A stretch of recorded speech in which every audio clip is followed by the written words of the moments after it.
Salam sejahtera bagi kita semua. Pertama-tama saya ucapkan puji dan syukur kita kehadirat Allah Subhanahu wa Ta'ala. Dan untuk yang menonton video ini, semoga diberi kesehatan dan juga selalu dalam lindungan Allah Subhanahu wa Ta'ala dari segala penyakit, terutama virus COVID-19. Sebelumnya, perkenalkan, nama saya Muhammad Alif Riawan Keanu. Saya biasa dipanggil Alif. Saya dari jurusan ekonomi. Saya dari prodi Ekonomi Pembangunan, Fakultas Ekonomi dan Bisnis, UIN Syarif Hidayatullah, Jakarta. Pada kesempatan kali ini, saya memilih tema nomor 3, yaitu tentang dampak dari pandemi virus corona terhadap kelangsungan ekspor dan impor di negara Indonesia. Ekspor dan impor sendiri adalah suatu elemen penting dalam perekonomian suatu negara. Mengapa demikian? Hal ini dikarenakan ekspor dan impor memiliki peran yang sangat vital bagi kelangsungan dari perekonomian di suatu negara. Ekspor dan impor sendiri merupakan sumber pemasukan devisa negara. Di masa pandemi virus COVID-19 ini terjadi penurunan perekonomian global yang disebabkan tiap-tiap negara mencoba untuk mengurangi jatah ekspor dan impor dari negara lain dengan alasan untuk mengurangi merebaknya virus COVID-19. Lalu hal ini juga berlaku terhadap negara Indonesia. Karena pandemi COVID-19 ini, perdagangan ekspor dan impor Indonesia dan Cina menjadi terganggu, terutama pada sektor komoditas buah-buahan dan juga hewan.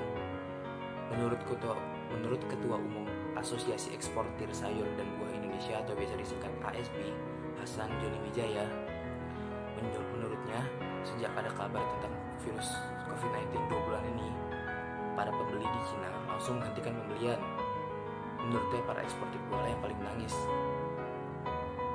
karena mereka melakukan penjualan atau pengiriman barang dengan skema CNF atau Cost and Freight, biasa disingkat CFR, atau pembayaran yang dilakukan setelah barang tiba di pelabuhan tujuan ekspor. Bahkan ada juga yang sudah mengirim barang di kapal, namun di tengah perjalanan terjadi pembatalan terhadap barang tersebut. Tak hanya impor, beberapa produk ekspor dari Indonesia ke Cina pun juga ikut berpotensi melemah. Secara otomatis, negeri tirai bambu tersebut mengurangi jumlah permintaannya. Hal ini dikarenakan hal ini dikarenakan para penduduk tidak bisa melanjutkan pekerjaan mereka karena terhalang oleh kenyataannya.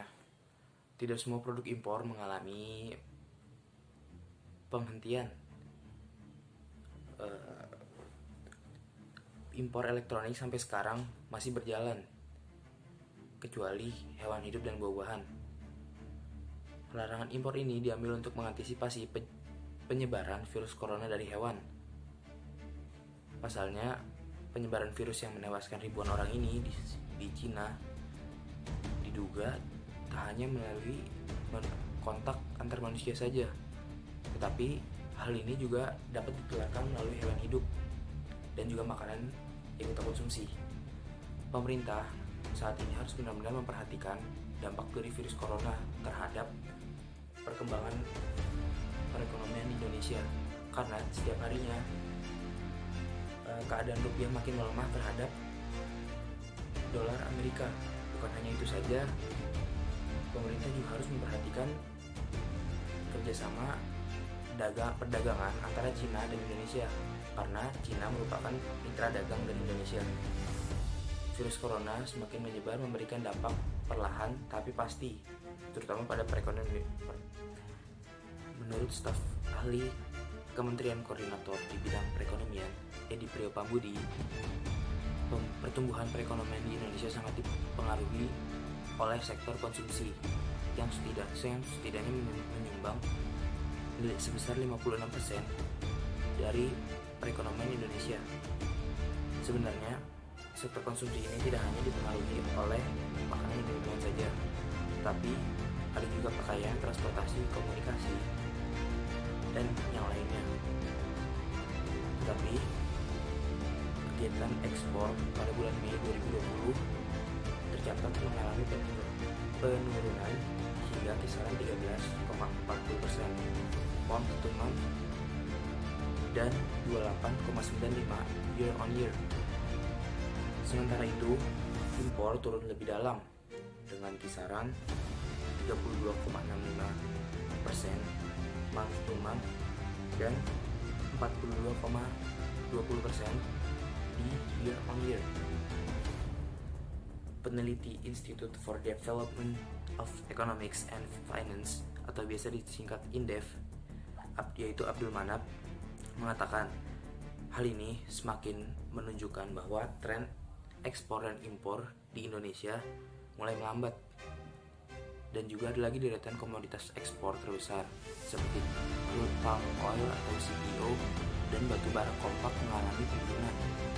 BPS mencatat di Mei 2020 ekspor golongan minyak nabati dan bahan bakar mineral masing-masing turun sekitar 199,7 miliar dolar AS dan 225 miliar dolar AS month to month. Faktor pertama, Manap menilai ada potensi industri di luar negeri masih memiliki stok usai aktivitas berhenti. Faktor kedua, aktivitas ekonomi di negara tujuan masih rendah, baik dari produksi maupun konsumsi. National Bureau of Statistics of China menyatakan Purchasing Managers Index atau PMI mereka Mei 2020 turun lagi menjadi 50,6, padahal sempat membaik di 52% pada Maret 2020, yang berarti ekspansi industri melambat.